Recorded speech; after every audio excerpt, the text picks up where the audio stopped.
Well, hello to the on the line guests and listeners. Today we have with us, as I mentioned, Thomas Lukaszuk. Lukaszuk is a former deputy premier of Alberta and is now heading up the Forever Canadian organization PAC. Thomas, help me out. What do you want to call this? You know, it started as an initiative to collect signatures, but now it's sort of evolved into a little bit of a movement. But our only goal is to collect 300,000 signatures from Albertans who believe that Alberta must stay in Canada. Okay, so we're going to get into all of that, and we were going to get into the technical details, but because this is on the line and we do have some space and time to talk about this, I first want to ask you a little bit for those people who are coming from outside of Alberta who don't necessarily know your name. Who are you, man? And what have you been doing in Alberta for the last 20 odd years? A lot of things. So you can probably tell by my accent, I wasn't born in Alberta. I was born in Poland. My family immigrated to Canada, initially to Sydney, Nova Scotia, when I was about 12 years old. So I got most of my education here in Canada. I graduated from University of Alberta, became a teacher, but didn't teach for much because I started a private business and I was self-employed for a number of years. And then in 2001, I ran for office. And I've been elected from 2001 to 2015 with the Progressive Conservative then party in Alberta. So I lived through, I believe, 5 premiers, Ralph Klein and all the way to Prentice. Held several cabinet positions from education to advanced education, labor, immigration and innovation, and the list goes on, ultimately becoming a deputy premier. And since then, I'm in finance. I have a company that I started after I left office that provides specialized mortgages to Albertans. And in the meantime, I get sort of, once you get involved in politics, you sort of can't shake it. So I get involved in non-political sort of charitable work. So I organized the biggest in Canada ever, actually, lift of medical equipment to Ukraine about 2 years ago with former Premier Stelmach. I did something similar for children in Palestine about a year ago. And here I am, collecting signatures. And when we succeed with 300,000, this will be the biggest ever in Canada formal petition. So I sort of get drawn to these things and I enjoy them and, still try to make a difference. Okay, so it's safe to say, however, that you are kind of on the outs with the current UCP. You were with Correct. The PC party for a number of years, but I think I don't think it's a secret. You've clashed very publicly with the UCP. Can you give us a little sense of what that's about? Sure. So, I've been a member of the Progressive Conservative Party of Alberta since my youth, volunteering on campaigns, working on campaigns, and very much supportive of it. And what I really found appealing about the Progressive Conservative Party, and even when I was in caucus and later in cabinet, is that we had that internal built-in balancing system, like a ballast that always leveled out the ship. Because we had members of our caucus and cabinet who were leaning pretty far right, and I can sort of throw some names at you, like the Ted Mortons of this world, Sure. who were federally Reform Party supporters. But then we had people who are leaning left from center, and let's use as an example David Hancock. So our caucus meetings often were quite brutal because we would fight things out and usually reach some kind of a compromise balance, and that would become the government policy. But there was room for that debate inside of caucus, and there was room for that debate inside of cabinet. And I was a witness to premiers losing debates, both in caucus and in cabinet, because a compromise had to be reached. Mm-hmm. When the PC party and the Wildrose party connected into one under Jason Kenney, this wasn't actually a merger. It was a takeover. And it was the Wildrose component that basically swallowed the legacy PC party. And when you look at the caucus of Jason Kenney and now of Danielle Smith, that center-left component is gone. It is mostly the right and far right of center that is within that party. So that balancing, this ballasting of public policy simply isn't there. So the moment this takeover happened, I literally physically ripped up my PC membership. I never joined the UCP party, and frankly, ideologically, it is a very different beast. I don't even know what the ideology of the UCP party is, because they're not truly conservative party. It became more of a populist party, driven by, like what I'm part of right now, driven by referenda, and driven by sort of minority political base components that are holding the premier at ransom very often, because she couldn't hold power unless she appeased them. It became very different from the PC party. So no, you're right. I clash with them openly in social media, and I am less than supportive of that kind of interpretation of conservatism, because it isn't conservatism. Do you feel more alignment with the NDP, ironically, now? No, gosh, no. Yeah, Okay. as a matter of fact, in the last election, I actually lent my vote to NDP, because as much as I am not an NDPer and could never be an NDPer, because I also disagree with many aspects of their very far left-leaning platform. But I came to conclude that, if one was to look at the worst case scenario, who can cause more damage? I am of the opinion that UCP actually can cause more damage that will take longer to repair than NDP could have. Because NDP, their weakness always has been and still is on the economy side of the ledger. It is something that they struggled with. They're very ideological about it, and not often responsive to what the needs of business are. And business, let's be honest, especially small business, is the driver of our economy. So if you want good jobs, safe jobs, stable jobs, business must prosper. They have issues there. But those issues can be repaired. My issue with UCP is on the sort of deeper restructuring of our societal values, which will be very difficult to repair for a long period of time. The undermining of democratic institutions. I'll give you an example. Never in the history of Canada has a premier retained a private law firm to appear on her behalf and become an intervener on behalf of separatists in court. And that's what's happening right now today in Alberta. Never has the Premier of Alberta taken the independent elections commissioner, who's supposed to be far away from government interference and political interference, taken him to court and ordering him what he should or should not be doing.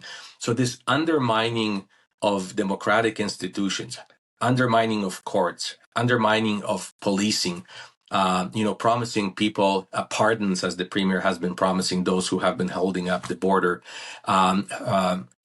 firing of auditor generals, sort of the checks and balances that have been built into our system now are eroding. And once society loses trust in police, in courts, in elections commissioners, auditors generals, ethics commissioners, that's how democracy crumbles. So my concern is more overarching with UCP, because to appease a very small portion of their base, I would call them the more radical portion of their base, they're willing to undermine democratic structures just to stay in power. And once you lose that confidence in society, in those structures, it is nearly impossible to rebuild it. But we're seeing that across the world. It's this sort of wave of populism that we're living through right now. We're seeing President Trump doing unprecedented things with Supreme Court of the United States and sort of wielding power as an authoritarian. We're seeing a little bit of that happening in the province. Not a little bit, actually, a lot of that happening in the province of Alberta. So I could never associate myself with that kind of governance style and with that perverted interpretation of what conservatism is really truly about. Because conservatism actually is about law and order. And I don't see that any longer. Okay, so what do you say, I'm going to play devil's advocate a little bit here, but what do you say to those people who say Jason Kenney was right to put together the Wildrose and the PC party, because if he hadn't done it, there would have been an NDP government in Alberta perpetually? That's not true. So, leadership is not just about winning an election. Leadership is about winning an election by bringing forward a platform, a vision, something that inspires Albertans, and then they will vote for you. So what Jason did, it was a shortcut. Instead of presenting Albertans with an inspiring platform, with a map to success, both economic and social, and however you define success, he figured, well, that's a lot of hard work. Let's do this mathematically. Let's join two parties and win that way. To me, that isn't leadership. Because you soon you run out of parties, and this is what's happening right now to UCP. They have a new party that formed to the right, which is the Republican Party of Alberta. I understand that some kind of a new new Progressive Conservative Party is forming itself out of the Alberta Party. So in order to win, you will have to do mergers again. But that's not why people elect us as politicians. That's not what true leaders do. Leadership is not finding a parade and stepping in front of it and saying, oh, look, I'm leading a parade. No, leadership is about building a parade, providing Albertans or Canadians with a vision, with a plan, and then attracting their support. And in this way, you don't need to merge parties. So we are now paying the consequences of what Jason Kenney has done, because we have this UCP party, but left in the middle, there's a large number of people like me who don't buy into this UCP vision or lack of vision that they're presenting Albertans with, but definitely aren't NDPers. So a lot of us are either sitting on our hands during election time or are hoping for new parties to emerge that are more centrist, more pragmatic. Well, I want to get into that later, but the first question I have, just when hearing you talk, is: do you have any sort of ongoing relationship with Jason Kenney now, or do you are you guys at each other's throats? Do you hate each other? Have you reconciled? Do you not know each other? What's that situation? You know what? I don't honestly hate anybody, and particularly in politics. Politics is transactional. When you leave office in politics, and I think every politician will tell you, even though I served for nearly 15 years, so I served with several hundred members of legislature. Today, I'm in touch maybe with 2 or 3. These are not friendships. These are sort of transactional relationships, as you will find in many corporate relationships. Sure. I never hated Jason Kenney, because I honestly believe that Jason entered politics because he wanted to affect positive change. He probably, I don't know him well enough personally, but he probably is a very good man. Jason and I disagreed on politics. I never subscribed to Jason's perspective on LGBTQ community and his going out of the way to suppress that community, particularly the work he did in San Francisco, which I found appalling. But he's still proud of it. So we have many differences in values. But as a person, I would have a beer with him, and if he was to say, Thomas, I want to help out with Forever Canadian because I believe that Alberta should stay in Canada, I would say, Jason, come on the team, let's work together. And it would be transactional as well. So are we friends? No. Are we political archie enemies? Probably, you can describe it that way. But that's issue at a time. For example, I'll give you an example, and it was sort of quite famous at the time when I was in office, and shortly thereafter, media picked up on it a lot. When I was the deputy premier, Brian Mason was the leader of the NDP party. And in the House, in question period and during readings of bills, we would fight like cats and dogs because we have a very different vision of what public policy should look like. But I like Brian a lot as a person, and we would go for a beer or a glass of wine after work and still, have great discussions about families and friends and touch upon politics and agree to disagree. But you can be friends in politics. But most relationships in politics, A, you don't have the time to develop close friendships, and B, you simply don't make friends out of politicians very often.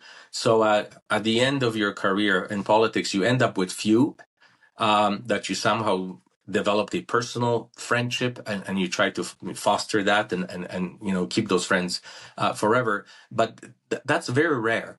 And I think it is more rare in politics than it is in any other profession. And it has become even more rare now. I was lucky because up to 2015, even, in parliamentary politics, you always, have this, disagreement and fights in question period and all that. But it wasn't really that personal. It was actually with the advent of Wildrose. Hmm. And whether it's a coincidence in timing or not, I don't believe it is a coincidence that politics in Alberta, and then later with the transition of the Progressive Conservative Party of Canada into the Reform Party, and then later the Conservative Party of Canada, politics has become much more adversarial. And whereas a long time ago, we actually used to go out for beer after session, and we knew each other families, and nothing was personal. It was just business. Now it is personal. And it's rare that you will find politicians from different political parties spending private time with each other, which is really unfortunate because actually Canadians suffer as a result of that. So the reason why I wanted to talk a little bit about the underlying political environment is that I wanted people, especially from outside of Alberta, to understand what some of the environment was that might have been leading to the rise of separatism. So from your perspective, what you're seeing, we've got a PC Wildrose Party takeover, essentially. I agree with you that it was less a merger and more of a consumption. What is driving, from an internal politics point of view, what is driving separatism in Alberta? We all understand the sort of the ongoing antagonism between Ottawa and Alberta, and we can get into that. But I mean, I think at this point it's kind of old hat. People understand that. But what's driving this internally? It always happened in Alberta. Separatism is nothing new. Go back all the way to Premier Lougheed, and he was talking about freezing out the Eastern bastards, over oil and everything. It really picked up when we found oil in Alberta, because it was about revenue sharing, and there was a fundamental argument that if this oil is ours, it's Alberta's oil, then we should reap all the benefits from it and not share it with the rest of Canada. Now, that is a mindset that I particularly don't agree with. But the sentiment was always there. And when in our PC caucus, it would emerge even in caucus and cabinet meetings with Premier Klein. We had a report on separating from certain programs like RCMP, collecting our own taxes and all that. We did this song and dance. That was the first Fair Deal panel, I believe, back in 1999. That's right. Not? That's right. That's right. It was with Ralph Klein, and we did this song and dance, and it was evident that from a economic perspective, none of that makes any sense for Alberta. Then Ed Stelmach also was pressured by Ted Morton, and the firewall letter was signed by few MLAs and few economists, and we analyzed that fire letter, and again, the objective conclusion was that none of that makes sense. But it always percolated. And the firewall letter, I believe, was 2001, if my memory serves me correctly. And it was basically a follow-on from the recommendations of the Fair Deal panel, was it not? That's correct. That's correct. So it always percolated. What is different now? But the thing I would say is, and I would say people who, I don't mean to interrupt, but I'm going to push back a little bit, is that many of the people who signed on to the firewall letter would have said, this is a way of channeling separatist sentiment into a productive and more beneficial outcome or arrangement for Alberta. In and of itself, it wasn't a separatist document. Would be the defenders of that document, I think. That's correct.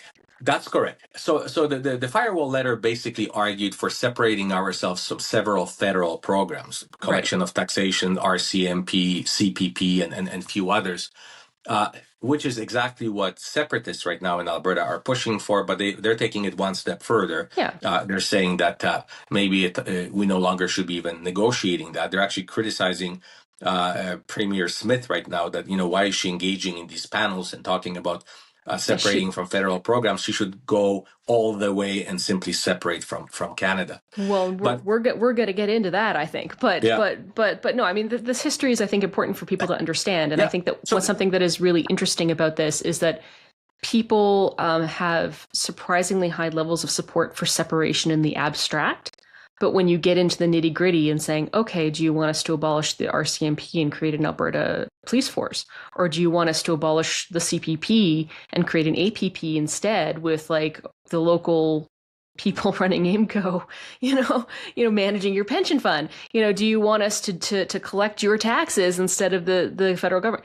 And when you actually get into the nitty-gritties of the mechanics of separation, those things prove to be really wildly not popular for Not popular. reasons And then you take it even further and they become even less popular. So if I can just finish that one thought. So Sure, separatism was percolating for a long, long time. It's Sure. almost part of our identity, who we are. And that's fine. There's nothing wrong with it.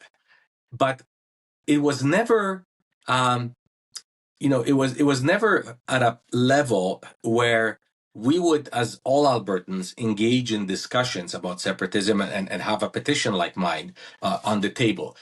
So what is the change maker? The change maker is this, that up to now, we have never had a government. It doesn't matter who was in government, whether it was Social Credit or then Progressive Conservatives or then NDP or even UCP with Jason Kenney.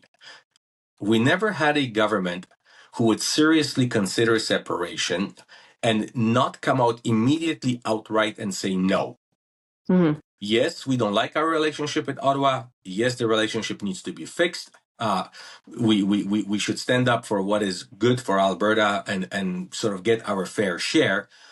But a definitive no to separatism. For a first time in the history of this province, we have a government and a premier who refuses to say no. Danielle Smith is dancing this really uncomfortable dance because in her caucus, she has a large number of MLAs who are pro-separatism.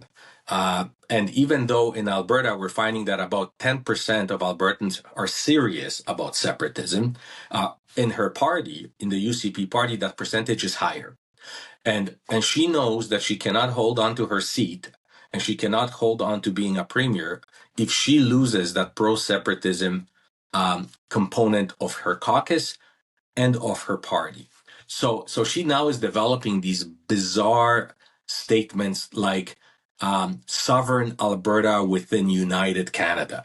Now, I try to wrap my head around that, and I can't. That's a Rorschach test of a statement. You can make that mean whatever you want it to mean. Well, that's like me telling you that I am single within the confines of my marriage. Yeah. It's nonsense. Either you're sovereign or you're not. And then she says, well, like Quebec. Well, Quebec isn't sovereign. Quebec has RCMP. Quebec has CPP. Well, they have their own pension, but they had their own pension before CPP came into being. Well, so they simply didn't join in. All of the things that have been discussed in the Fair Deal panel and the Firewall panel were modeled off of things that Quebec already does. That's and Alberta absolutely can do. We don't need a referendum or necessarily even consensus to make some of these things happen. Some of these policies are just not that popular. Not popular and not economically sound. And not economically very sound. Yeah, that's right. So we can discuss a few of them later.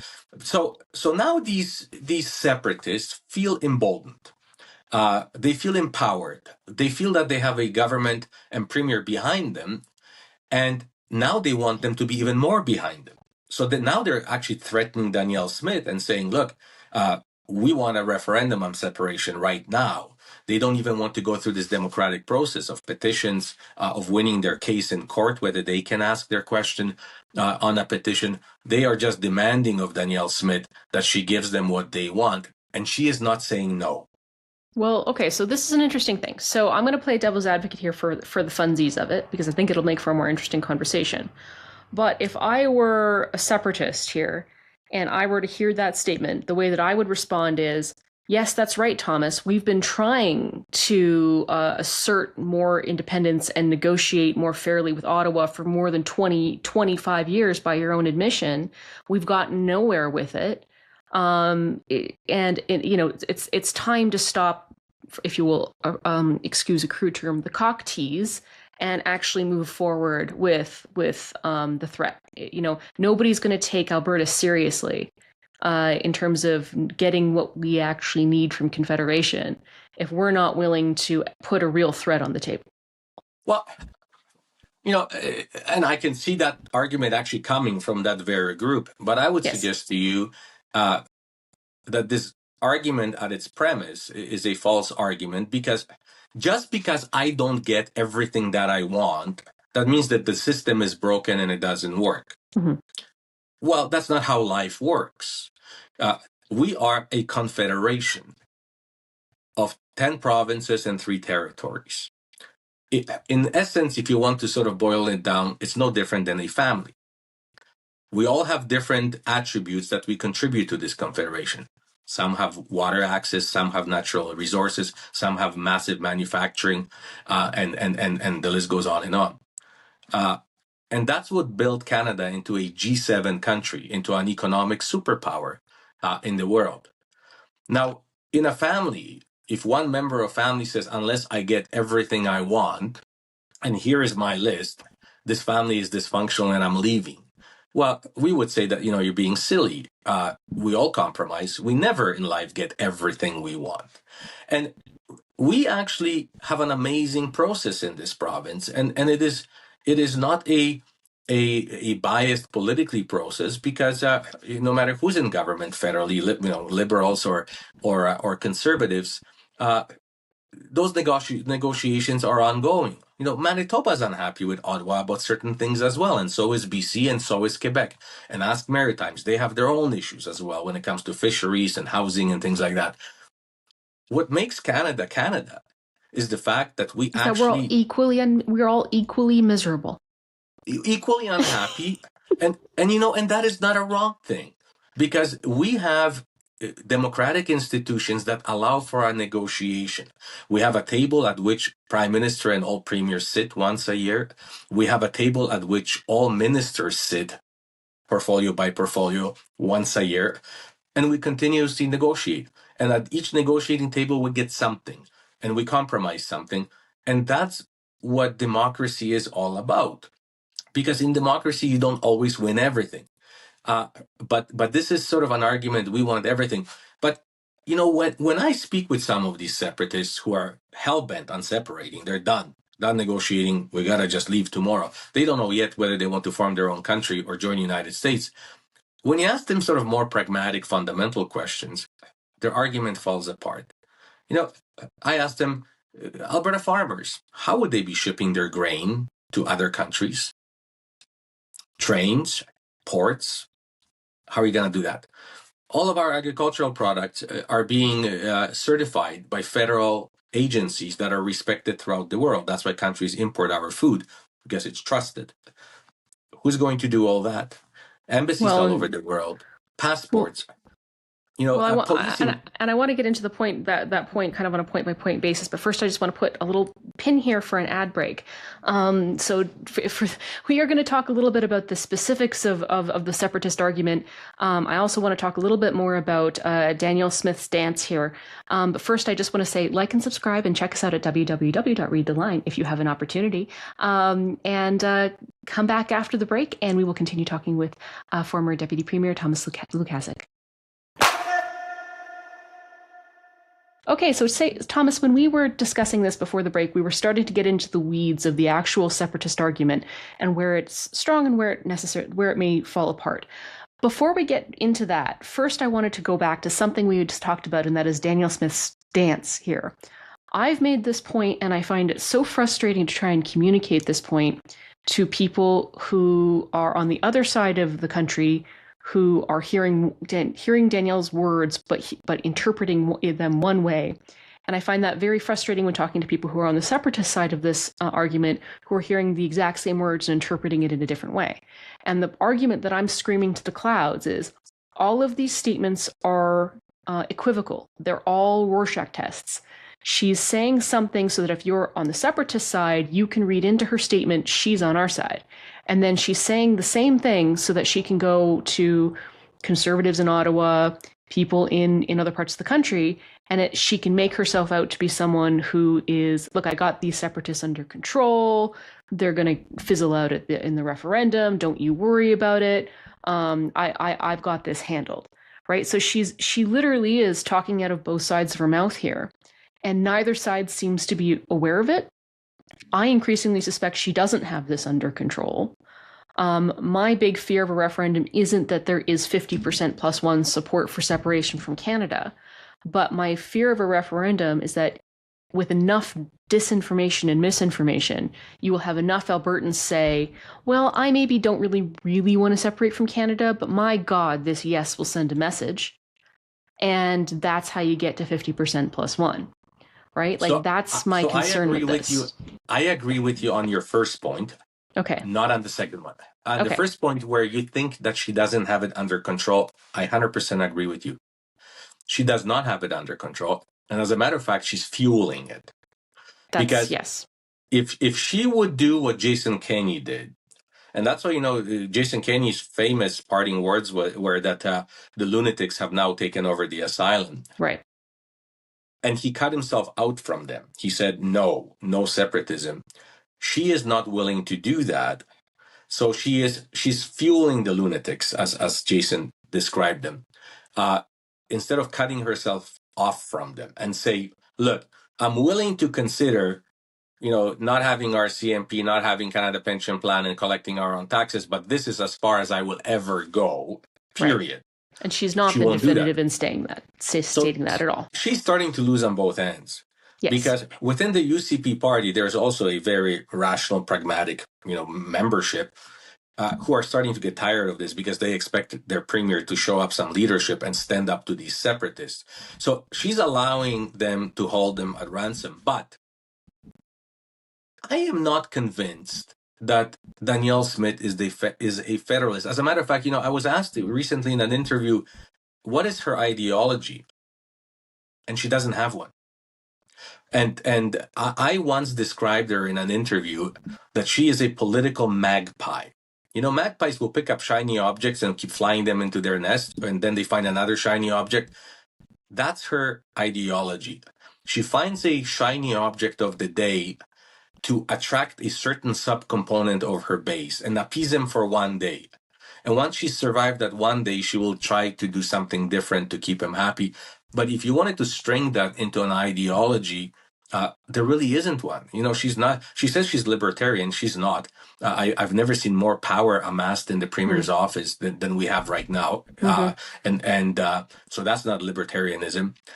She's definitely not a conservative. Her spending patterns and the size of her office and the size of her cabinet. We have the biggest cabinet in the history of Alberta. Definitely isn't in conservative. So. She's not a socialist either. So she is anything you want her to be today. Anything those who are holding her at ransom want her to be today.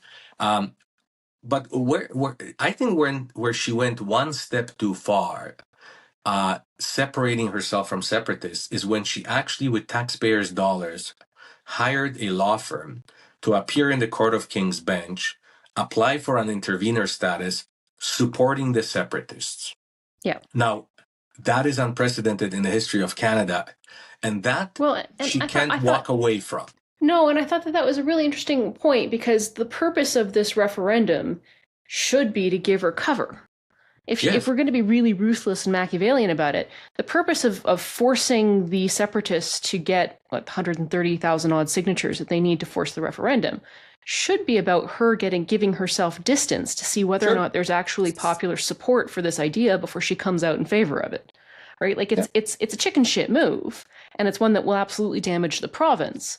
But if we're being really ruthless about her political motives, I agree. This should give her distance. But to intervene on their behalf, on behalf of separatists, we now know which side of the referendum she prefers to win, because she's actually putting taxpayers' money behind them. So then the separatists kind of have a point. Stop being chicken shit and just come right out and I agree. Call the referendum then. I agree. Separatists, separatists are frustrated as much with her as they are with Ottawa. And as you said, with her, they're saying, look, if you're saying that you support us, you're paying big bucks to private law firms to back us up in court. Well, then why don't you just say it? Yeah, let's save us all the time, trouble, and hassle of trying to get 130,000 pet referendum, or petitions on us, names on a petition. Just call the vote. Sure, she can call a referendum tomorrow if she wants. Yeah, but she won't.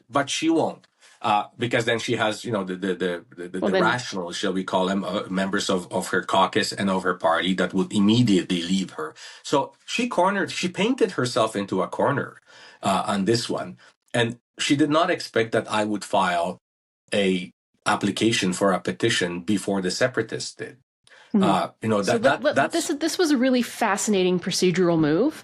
which I don't think people really understand. So let's talk about what you're doing. So so you have to get 300,000 signatures, not 130, because you're doing this under the previous legislation that demanded that what was it, 20% of the voters required? 20% of the eligible voters. Of the eligible voters is required. She subsequently passed legislation that would reduce that threshold to about 130, I believe. Correct me if I'm wrong. 10% of people who actually voted.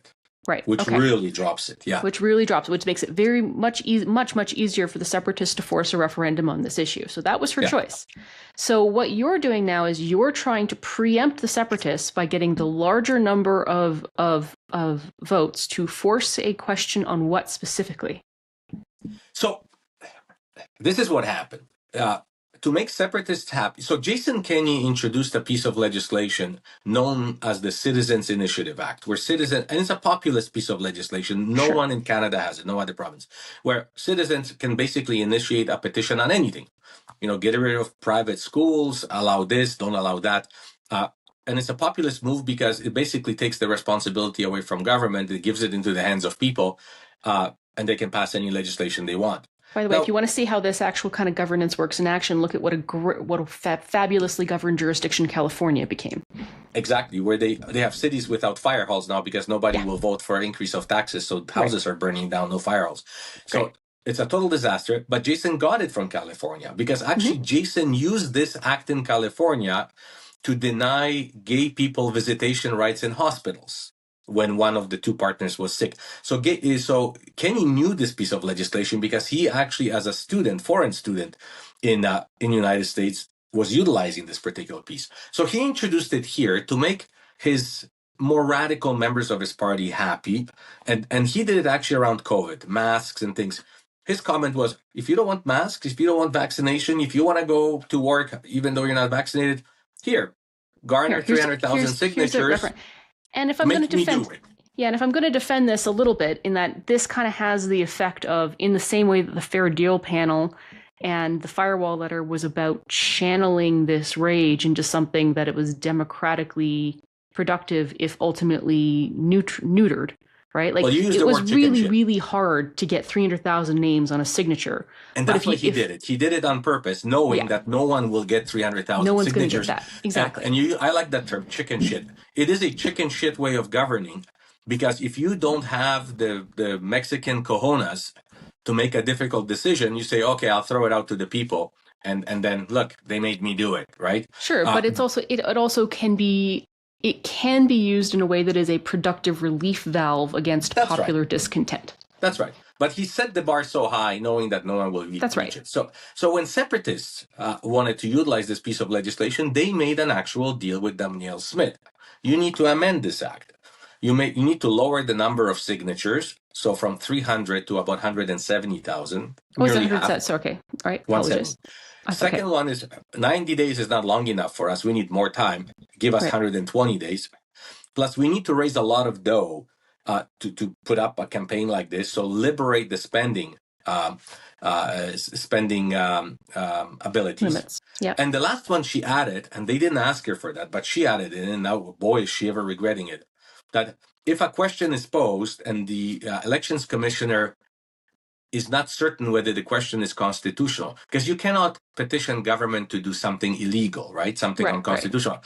So make murder legal 300,000 signatures later, right? Yeah. That's right.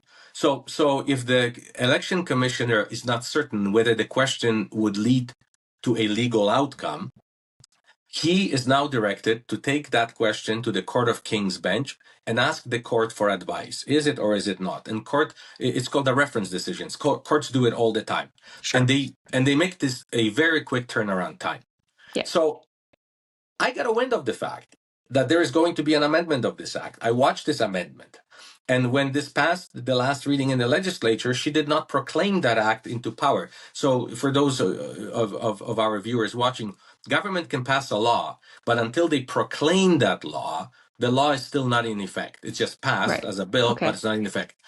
Danielle Smith made a deal with them that July 4th, American Independence Day, will be the day when she proclaims that act, which would then sort of lead to independence. So I knew that they will be filing their petition with the pro-separatist question. Should Alberta separate from Canada and become a separate country or something like that? That they will be filing this first thing in the morning on July 4th. So I had two options. Either show up first thing in the morning on July 4th in front of elections office and muscle them away and be the first one through the door to file my petition first, because the first petition goes first. There cannot be two competing petitions on the same issue competing against each other at the same time. Okay. And I'm not into muscling people in front of an elections commissioner's door. So instead, you sent your petition out before the new law was proclaimed, which meant that you would have to reach a higher bar in terms of the number of signatures obtained. But you wouldn't necessarily be able. Your petition wouldn't be sent to a court reference. That's right. So I did two things. Number one, I sat down with a variety of constitutional lawyers and said, let's make sure we draft this question in such a way that it will not cause the elections commissioner to question it and send it to court, because I need this question accepted before July 4th, before they file their petition, and B, file it before July 4th. So I did that. And so now I'm bound by the old rules, fair or not, subsequently, separatists filed their own question on July 4th, like predicted, first thing in the morning, as they planned it out. And the ethics commission, the elections commissioner would have to make a decision whether these are two competing petitions or not. But he didn't even get to make that decision because their question is so patently unconstitutional that he said, well, I have to get an opinion from the courts. And that's where we're at right now. And at his first glance, a very seasoned constitutional justice of the Court of King's Bench looked at this question and said, I have my questions about this question. I have my doubts. So what I need to do is give stakeholders an opportunity to present before me and tell me how they would be affected by these questions. Because there's, a lot is said about treaty rights. If Alberta was to separate from Canada, what about treaty rights, which preempt Canada, which preempt our Constitution? They are supreme to all that because they were signed directly with Buckingham Palace. So that's one thing. But there are other things. For example, for workers, for laborers, mobility of labor. Now you can work anywhere in Canada, but if this was a separate country, your mobility of labor would be hindered. And those are all charter rights. Your mobility, your personal mobility. If Alberta was a separate country, now you need a passport, maybe you need a visa, maybe to enter Canada. The list goes on and on. I met yesterday with the Francophone community. Francophone community has its own school boards and French language schools, guaranteed in Alberta. Well, separatists already said that this new country of Alberta would be unilingual, English only. Well, they want to speak because the court rightfully said that if we are to vote on a referendum question, we must truly understand what the consequences of voting one way or the other would be. Electorate needs to be informed, just cannot vote blindly. So now they are before courts fighting why their question is constitutional. The problem they have with Danielle Smith is that even though she definitely was tilting the field towards them, lower number of signatures, more time, raise money easily, one thing she did that I don't think she thought out very well, it's a very poorly written piece of legislation, is giving the ethics commissioner the direction to defer questions to court. So the moment the ethics commissioner did exactly what she passed into law a month ago, so not the ethics commissioner, not the ethics commissioner, the election commissioner. Sorry, election commissioner. Sorry. The moment the elections commissioner did exactly what she told him in law a month ago to defer questionable questions to court, now she stands up with the justice minister and says, no, you shouldn't do that. You shouldn't be questioning the constitutionality of this question. You should just let the referendum go ahead. When he stood up to her and said, no, you just passed a law telling me to do that. I must obey the law. So now she hired a law firm to fight in court why that question is constitutional and why it should go ahead. But they have one more obstacle. That law also says that there cannot be two competing petitions at the same time. Mine already is in progress. So even if she was to win in court, and convince the judge that that question is constitutional, the elections commissioner will still have to decide whether those are two competing petitions or not. I know it's sort of inside baseball, but no, it's hilarious. The other thing I would just say is interesting about all this. So, I mean, the separatists will say you're just abusing the legal process and the legislative process to rag the puck. The court system's just ragging the puck. So what's going to happen here is the judge here who is looking at the constitutionality of the separatist question is going to take a couple of months probably to really get interveners, get feedback, make sure that we have a really solid understanding of what the constitutional consequences of the question might be. Then he'll rule on whether or not the question can go forward. And then the elections commissioner will decide whether or not your petition or their petition will move first. He already decided on mine. Mine has moved forward. Nothing can stop our petition other than not getting 300,000 signatures. So he will have to decide on theirs. Okay, so if you get the 300,000 signatures, what's the cutoff date that you need to get the 300,000 signatures? October 28th. By October 28th. If you get 300,000 signatures, that means that we will move forward on your question. And what exactly is your question here? Do you agree that Alberta should remain in Canada? Okay. And that means that probably we would get a referendum on that question by like what? End of 2026? Yeah. Okay, probably. end of 2026. Okay. Yeah, and probably. Then if that one, presumably that one succeeds, then the separatists have their 120-day window in 2027 or thereabouts. No, they're done because the law. So Jason Kenney / Danielle Smith law, because now they amended it, clearly says that once I reach or anybody else reaches the required number of signatures, the 300, another question on same or similar issue cannot be asked for 5 years.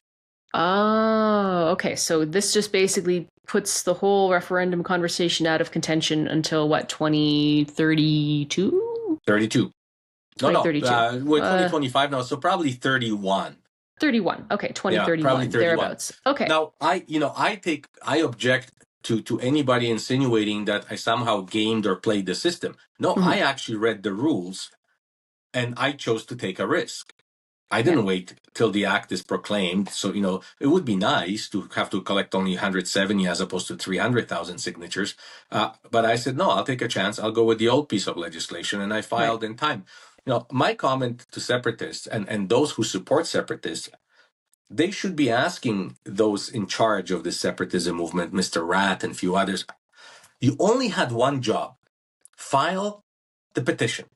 They had this dog and pony show, town hall meetings, and unveiling their question and all that. They did everything except for filing the petition. I didn't do any of that. I just walked into the office, paid $500, and I filed my petition. And I said, you know what? I hate to have to go with 300,000 signatures, but I will, because that's what the law said on that day. The fact that they had a deal with Danielle, that quietly they will proclaim the act symbolically on July 4th, and then they will show up first thing in the morning at the office to make sure nobody is there before them, that's their problem. They were trying to game the system. I simply showed up on a given day and filed my petition. And if your petition is successful, then people will have an opportunity to vote on this question. Sure. I mean, I realize that your cutoff date's the end of October, but how close are you to getting to the target that you're looking to get to? I honestly today cannot answer that question. I will know in about a week or two, because right now, as of today, and today is what, the 27th of August, we have about more than 3,500 signature collectors out there collecting signatures. And that number is growing roughly by about 75 to 100 each day. New people signing up to collect signatures. So I honestly don't know how many signatures they have collected. They are still all out there. But I can tell you one thing. Every time our volunteers set up a table anywhere, be it Edmonton or Calgary or rural Alberta, there are lineups. Albertans really want to sign this petition. Today, we have, I believe, over 60 locations throughout Alberta where signatures are being collected. So, as I said on the outset, this sort of has become a little bit of a movement And yes, Albertans are passionate about staying in Canada, proud Canadians for a variety of reasons. And I partake in sometimes in collecting those signatures myself personally. And the stories you hear, why people are signing it, there's a lot of crying going on actually when people are signing this petition. People drive tremendous distances. I just met with a family that, believe it or not, drove in from Fort McMurray to Edmonton because they didn't know that somebody will be collecting signatures in Fort McMurray to sign the petition, and then they drove back right away. That's 10 hours on a road just to sign a petition. So this petition is really resonating with Albertans because A, they're tired of this conversation about separatism. B, they cannot imagine not being Canadian. I'm one of them. People would pack up and leave to next door province just to be Canadian. But also there is a more pragmatic, less emotional reason for it. Canadians have seen what happens to every jurisdiction without exceptions when they start musing about separation. Yeah. The economy takes an immediate hit. Quebec is a prime example. I always use this example because it is so visual, but the reason Bank of Montreal has its headquarters in Toronto is because of that. They packed up in the 70s and left. Most financial corporations and big business packed up from Quebec and mostly moved to Ontario because business wants a good return on investment and stability, predictability. In a jurisdiction where you talk about separation, it's not a good investment proposition. Look what happened with Brexit. UK economy tanked immediately. Most financial institutions moved out of London during the discussion, not after, during the discussion, and moved to Munich, Paris, and other cities in Germany. Look what's happening in the Basque region in Spain. Even Spanish government doesn't want to invest heavily in that region because they continuously want to have discussion about separation. And we have leaders in large businesses in Alberta, like Miss Nancy Southern from ATCO, who's saying she's already seeing a negative impact on her business. Investors are saying, maybe not now. Let's wait and see how this shakes down. So this talk of separatism, if you want to actually destroy Alberta economy, carry on, because that is one good recipe to stifle investment in this province. So, this is an interesting side point. First, I'm going to ask you a very pointed partisan political question, and then I want to get into the actual details of separatism themselves. I realize that you're not NDP and you're not affiliated with the NDP, but if there was one topic that I would expect someone like Naheed Nenshi, the leader of the NDP, to be making absolute political hay on, it's this one. Is he with you in the trenches? No, he's not. Actually, no current MLAs are with us in the trenches at all. Interesting. The beautiful thing about this movement actually is this, that, like any campaign, you have sort of the smaller table at the top that, puts together strategy and then it grows bigger and bigger and bigger. Although this campaign, I have to tell you, is sort of opposite to a political campaign. Everything happens at the bottom. People are organizing themselves and setting up tables, and we are actually the last ones to find out. And That's we're sort of trying to bring organizational structure into it, but it is sort of a grassroots app. That's classic Alberta at its best, eh? It's just amazing. It's hard to almost control it in a way. Yeah. But at this table at the top, if you want to put it that way, you've never seen this in the history of this province and probably the country. I have Ian McClellan, who is one of the three fathers of the Reform Party. How much more further right do you want to go? Then I have Anne McClellan, former Deputy Prime Minister of Canada, who's a Liberal. Then I have people like Gil McGowan with Alberta Federation of Labour and former NDP Speaker in Alberta Legislature. We're all together, and I'm a PCer, and several of my former colleagues. My campaign manager is Brent Radgaber. He was a member of Parliament with Harper and MLA in Alberta with Klein. We have the spectrum covered from one far end to the other far end. NDP supporters, by a long mile, support us. As a matter of fact, when Naheed Nenshi had his, I think it's called Better Together town hall meeting in Lethbridge, all people who were going to his town hall didn't enter the town hall. They first signed our petition because our volunteers were set up outside with a table. So I think they had to actually delay their town hall because everybody was outside signing the petition. But no, he is not involved, and his MLAs are not involved. Hmm. I can't rationalize it because I can tell you all municipal candidates, mayoral candidates across the province are now door knocking with our petition in their hand because Hmm. they find it as a good campaigning tool. Since 80% of Albertans Right. agree with this sentiment, why not have it on you? Well, And actually, it is especially in major becoming cities, right? that's right, but it is becoming an election issue in municipalities because many of them are telling me that they are Mm. asked, "Why don't you have the petition?" Or "Are you a Mm. separatist?" So this is somewhat becoming a municipal election issue. So I'm very happy with municipal officials. I wish MLAs got on board because my argument to all MLAs, I don't care if they're NDP or UCP or the two independents, is this: the only reason you hold that office is because you swore an oath to the crown. That's the only reason you get to sign letters with the coat of arms of Alberta. That's the only reason you hold that office. If you're in cabinet, that goes one step further because you swear another oath to the crown. So if you have separatist sentiments, that's fine. You know, ironically, it is the Canadian Charter of Rights that allows you to have those sentiments and express them and protest and talk about them and do anything you want. And you can do that legally. Police doesn't show up and arrest you for that. It is the Canadian Charter that gives you those freedoms. But then step down from an office Hmm. that you hold as a result of swearing an oath that you're going to be allegiant to the crown. Hmm. I haven't seen King Charles III dispense anybody from their Canadian citizenship and still hold office in his name Hmm. in an elected parliament. So Well, you know even from a pragmatic perspective, just the fact that even particularly the NDPs, this should be an absolute winning issue for you guys. Like, where the hell are you? I can't. It blows my mind. If you're trying to gain or trying to rebuild some kind of center left faction, this is your issue. This is your wedge. Get in there. And I'm consistently baffled that they're gone. Yeah, It makes sense to me I why a can't bunch of the rationalize it either.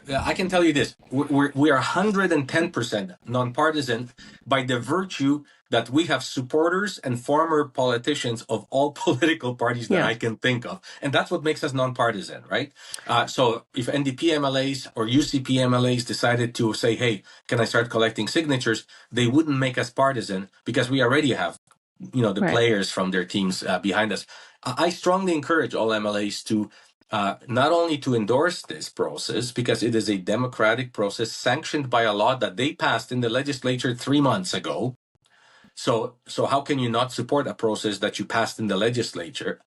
But also, this process, for our petition is pro national, pro crown, and if you don't feel that the province that you represent should be allegiant to the crown, then it's time to step down. And then So then start working really hard for separatism, but not as an elected official who swore his or her allegiance to the crown. So one thing that I wanted to talk about a little bit, and I realize I've already taken up a lot of your time, so I do appreciate it. You have been asked to debate with some of the separatists. I've kind of been informally asked to debate some separatists too. My position on this has been no. What's your position on this and why? I refuse to debate with them. There are a few individuals sort of in the leadership of the separatist movement. So there are legal counsels. There are two of them.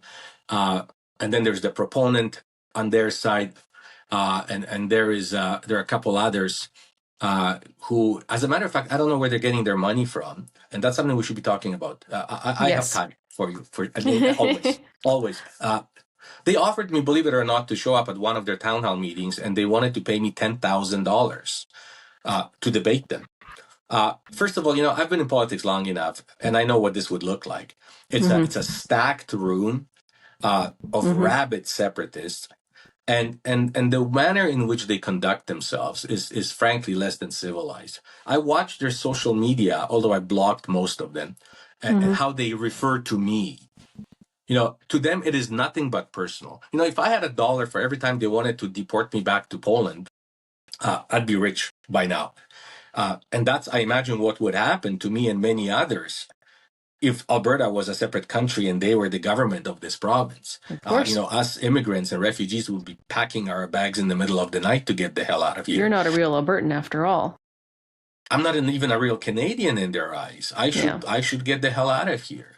And the only real Albertans are those who are born in Alberta. So if you came from another province, if you're born in Ontario and now you're here, you're still not a real Albertan. But me, most definitely, I would be in the first on the first train out of Alberta. If it's any If consolation, I was born in Alberta, but I don't think I'd meet their test either. Well, you may not, because maybe you're not ideologically aligned. This talk, this rhetoric reminds me of what happened in my country of origin, Poland, in 1939. Mm-hmm. Right? People suggesting that I should pack and leave because I don't agree with their ideology is hideous. So the reason I won't debate them is because they can't debate. They can't debate the issues. I'd like to talk to them about how do you actually envision this country functioning? Because it's a non-starter from a variety of different perspectives. But they don't want to talk about that. They just want to attack me. They will call me a commie, and they will call me a Polak, and many, many different names. I went to visit my family in Europe about 2 months ago for a couple of weeks, and their comments was, oh, if Thomas is on vacation, he's probably going to one of those Asian countries where men pick up little boys. It's crazy. And this is the kind of discourse that they're in. So I say to any and all reporters and journalists, say, sorry, I really don't have time in life. I'm not going to put, my wife and my children through that. I don't expect to debate with them. But it's interesting that they actually can afford to pay $10,000 to someone to engage in this, because that they will then put it on YouTube and everywhere, and they have their own sort of media channels. Well, and also you're gonna get a clipped version that's pro Canada destroyed by separatists. You're not. Yeah. So I mean, there was an interesting conversation that happened. I believe it was between on Sam Harris's podcast, like years and years and years ago, when he was asked to debate. I think it was Eric Weinstein or someone like that. Who'd kind of gone off the rails a little bit, particularly on vaccines and things of that nature. And Sam, I think, gave a really interesting explanation, and that is, you can't really debate someone who's only engaged in bad faith. And the reason why is because you're constantly at an asymmetrical disadvantage, information disadvantage. If you're coming at this with like a set of like, look, here's the plus sides, but here are the negatives of the things that you're trying to propose, and the other guy doesn't give a shit about what the facts are, they can just make shit up. That's right. And right? They do every day. And they do every day. They can just be like, well, look, if Canada separates, if Alberta separates tomorrow, your taxes will be cut in half and the value of your income will triple.